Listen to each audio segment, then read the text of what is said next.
What's up mga katropa pits? Welcome back dito sa ating channel na maaaring yung kapulutan ng diskarte at idea sa mga buhay-buhay habang gamit ninyo ang inyong mga sasakyan. So mga katropa, wala man akong maibigay sa inyo na magandang content ngayon kung hindi ito lang itong gamit natin na motor na ARN na hindi nakakaalam kung ano ang klaseng motor na ito. Ang motor na ito ay isa sa mga likha ng Kawasaki. Right, ang pinaka-paborito nating brand sa lahat. Okay, ang Kawasaki at pinaka-brandy price na sa lahat ng mga big bike. Okay, so maliban sa mga China brand, diba? So, wag na nating itanggi ang Kawasaki ang isa sa mga brandy price na branded dito sa Pilipinas. Okay, mga katropa, sa hindi nakakaalam sa isang ARN o AR650N na may makina na 650cc o common words sa isang big bike ng Kawasaki na dual cylinder, dual overhead cam, 8 valves, liquid cooled at 6 speed. At ito ay meron na ring dual disc brake sa harapan na may lapad ang mga gulong nito na 160 by 17 at 120 by 70 by 17 sa harapan. Oh mga katropa, wala nang patumpik-tumpik to, wala nang intro at wala nang edit, diretso na to.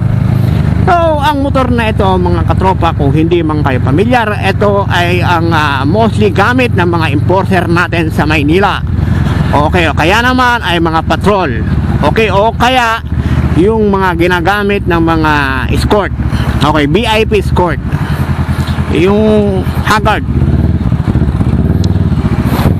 Okay, so ang motor na ito mga katropa ay meron dalawang klase. Ang isa naman ay ARF, nang ang ibig sabihin ay AR with fairing. Ito naman ay naked. Okay, so ang mga klase na yon ay nahawid o mga nakakatandang kuya ng mga Ninja 650 at ng Z650.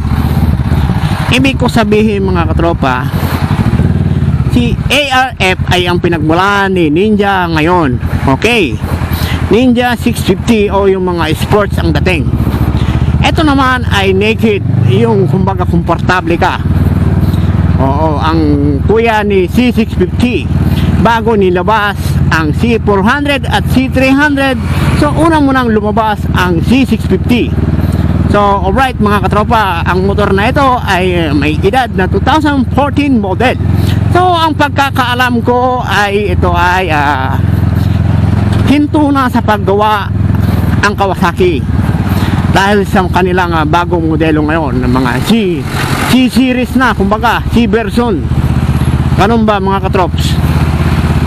So maliban dito sa 650 na makina niya, eh wala namang ganong special sa kanya, maliban lang dun nga sa makina at yung kakayahan niyang pumasok sa expressway. So para lang itong malaking motor na malaking motor lang, hindi kagaya ng mga modelo ngayon na merong advanced technology at mas high-tech, kumbaga, o naman ay mas mabilis, diba? So look, example, itong panel gauge niya parang ordinary lang na may analog, may digital, may fuel gauge at may trip B, trip A na makikita mo lang din sa mga maliliit na motor. So at yung tinatawag nilang eco mode at sports mode, so wala ito, wala siyang ganun. Meron tong lumalabas dito ng eco mode na yung parang pag nagminor ka saka lang lalabas ang eco mode, hindi kagaya ng mga modelo ngayon na may pinipindot ka dito para mag eco mode o mag sports mode. At yung dito niya na acceleration throttle na cable pa rin, hindi kagaya ngayon sa mga modelo na electronic na. So kumbaga parang mas pinamahal nila ang presyo ng isang bagong modelo na ganito AR. Tapos siyempre non-ABS to mga katropa. Siyempre mga modelo ngayon ABS na, mga anti-brake system ba. Pero teka, kung nagre-record to ba tong camera natin? Baka hindi na to nagre-record ba? Daldal ako ng dala. Oh, ayan, nagre-record pa naman mga katropa. So ang motor na ito, actually mga katropa, kayang-kayang imaneho to ng mga 5'3" pataas dahil sa seating niya ay mababa lang. So ang height ko ay 5'5". So nakalapat aking mga dalawang talampakan, akong sakto lang sa akin at madaling imaneho kahit na ikaw ay mag long drive 1 to Sawa kang magmaneho papuntang Luzon, Visayas at Mindanao. Yun. So ito yung ARN. So maliban sa mga modelo ngayon na halos na full LED na yung kanilang functional o mga ilaw, ito naman mga katropa ay bulb pa rin o halogen.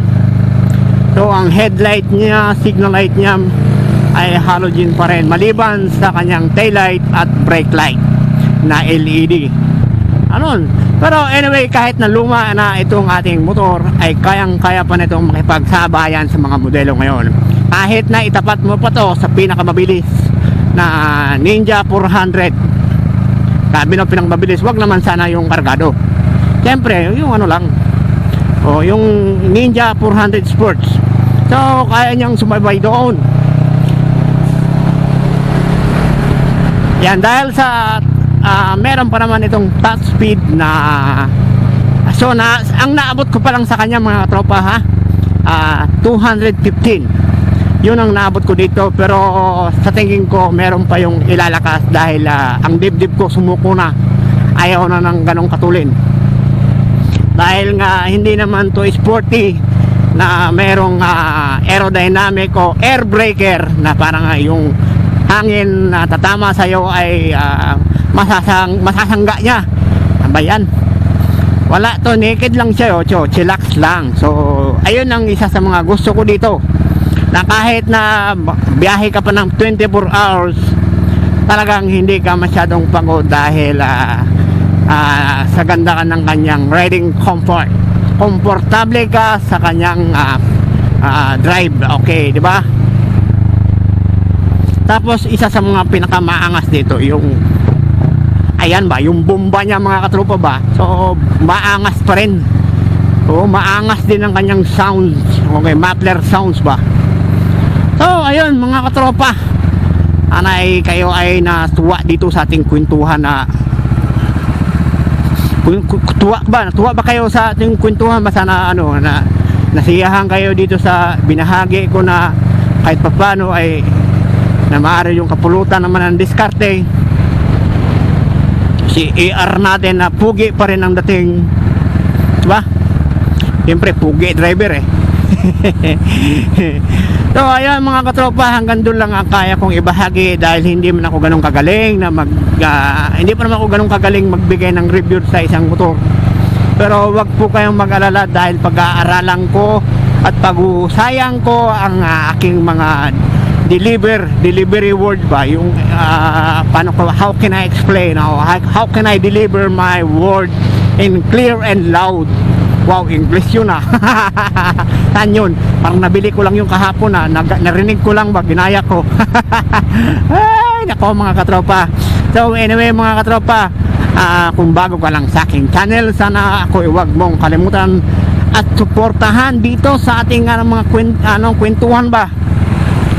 So paano mga katropa, masasabi ko na nga lang hanggang dito na lang muli at laging nagsasabi always kayong mag-iingat, triple eto nga pala si Born to Be